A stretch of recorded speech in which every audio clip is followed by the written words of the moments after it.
The exit interview is over, the box of personal items feels heavy, and your mind is racing. You're replaying every meeting, every project, every piece of feedback, trying to pinpoint the exact moment you failed. You're convinced you must have done something wrong, that you weren't good enough. But what if that's not the story at all? What if you were let go not because of a weakness, but because of a strength? What if you weren't a poor performer, but a genuine threat? If you've ever felt punished for doing your best work, you are not crazy, and you're in the right place. This feeling of being penalized for your competence is a confusing and isolating experience.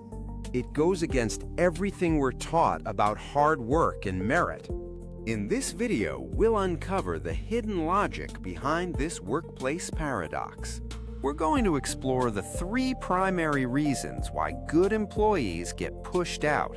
And the third reason is often the one that says the most about your character.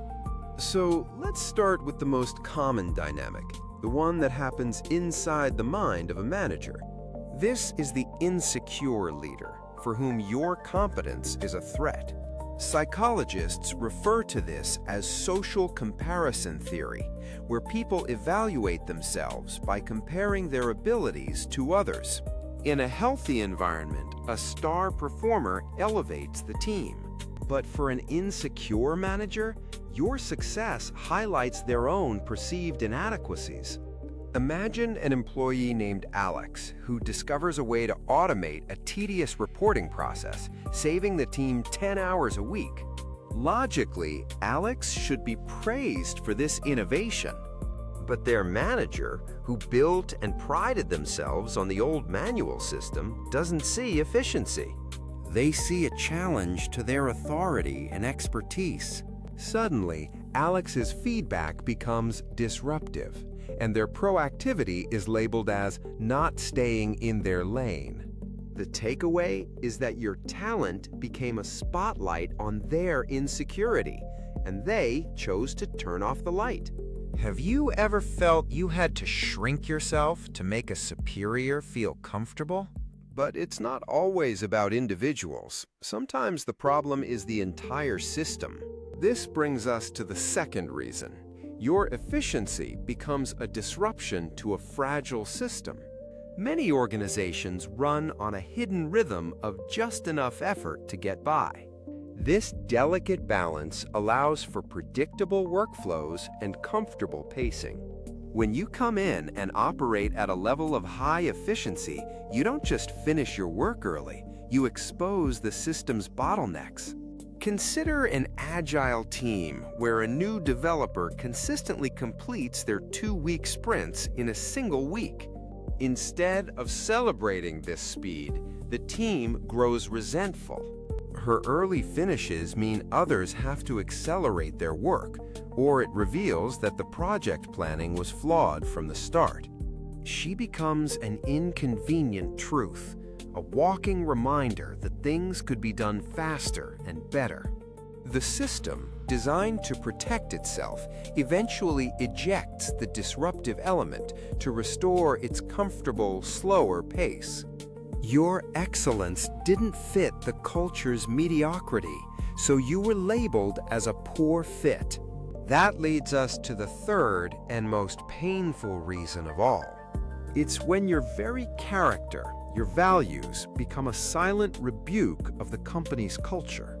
This is the phenomenon of the uncomfortable mirror.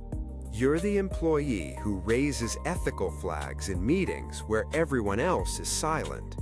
You're the designer who pushes for higher quality when the team has settled for good enough. You don't do this to be difficult. You do it because your integrity is a fundamental part of who you are. But in a culture that prioritizes speed over substance or profit over principle, your high standards are not seen as an asset. They are seen as a judgment. Your competence wasn't just a tool, it was a mirror, and they weren't ready to see their own reflection. They couldn't rise to your level, so they had to remove the standard you represented. If this reframe is resonating with you and you value thinking deeper about work and life, consider subscribing for more content just like this. Now, let's be honest for a moment. This framework isn't a free pass to avoid all self-reflection. To know if this truly applies to you, you have to ask yourself 3 tough questions. First, did you receive clear, consistent feedback about the issue, or were the reasons for your dismissal vague and surprising? A surprise exit often points to a hidden agenda. Second, was your impact truly positive for the collective team, or did your individual achievements create friction and collateral damage? Excellence that isolates is different from excellence that elevates. And third, was the criticism you received about the what of your work, meaning its quality and results, or was it about the how you did it, which includes your style and approach? Vague feedback about your how is often code for a cultural mismatch, not a performance problem. Now, if you've reflected honestly and this all resonates, the question becomes, how do you avoid this in the future? The key is to treat your next job interview not as a performance, but as an investigation. Ask questions that reveal the culture behind the curtain. Can you tell me about a time a project failed and how the team handled it? Their answer reveals if they punish failure or learn from it. How do you measure success beyond simple metrics? This shows if they value intangible qualities like integrity and collaboration.